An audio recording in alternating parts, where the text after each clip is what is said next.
नमस्कार मित्रांनो, आज वार शुक्रवार दिनांक 16 जानेवारी 2026। तर आता या गवारी आल्यात आपल्याकडं। हा माल ही व्हरायटी बघा, याच्यात मला दाखवा। आता याला निवड कमी आहे या मालाला। गवारीचे ऍक्च्युअल बाजाराचा मार्केटमध्ये 100 रुपये चाललेली आहेत, पण निवड नसल्यामुळं हे माल 80 रुपयापर्यंत विकलेत।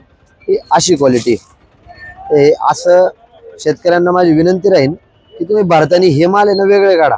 हे असे माल जर तुम्ही बाजूला काढले, हे अशा टाइप मध्ये जर निवड केली, जाड बाजूला, पातळ बाजूला, बारीक बुडके माल बाजूला, तर हे 100 रुपयापर्यंत रेंज आहे। असे गवारीचे रेंज आहे।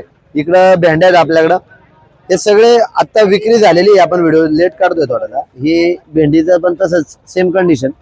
असे मिक्स आणि निवड माल जर भरले तर याला भाव मिळत नाही। एक नंबर भेंड्या काय झाल्या आज, एकदम टॉप भेंड्या 40 झाल्यात। यानंतर 25-20 रुपये जरी आपण विकल्या तरी पण हे माल ऍक्च्युली विकत नाही, जर मिक्स असतील तर। तेव्हा आपलं निवड करणं खूप गरजेचं आहे। आता वाटाणा मिरचीचे बाजार सांगतो, या इकडं।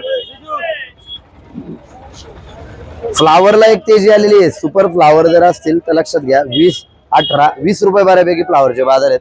इकडं गाजर आहे, गाजर एक नंबर माल असतील तर 20-18 बाजार आहे।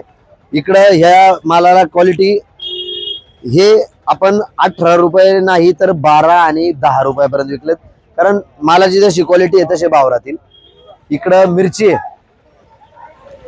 गुजरात मिरचीला मित्रांनो एकदम आज करंट राहिलेला आहे। ही जी मिरची आहे, ह्या मिरचीचे आज बाजार 75 रुपये राहिलेले आहेत। काल परवापर्यंत 65 रुपयाचे रिपोर्ट होते, आज मार्केटला 75, कमीत कमी पोत्याला 72 ते 70 रुपये रेंज झाले। पण 70 हे खूप नगण्य शेवटला बाजार झालेत, नाही तर 75-72 रेट झालेले आहेत मिरचीचे। बोलता 2 मिनिट जरा। आणि वाटाण्याची तर गाडी संपली। वाटाणे आज एक नंबर माल 28 रुपये 30 रुपये असे एक ओव्हरऑल मालाची आज रेंज झालेली आहे।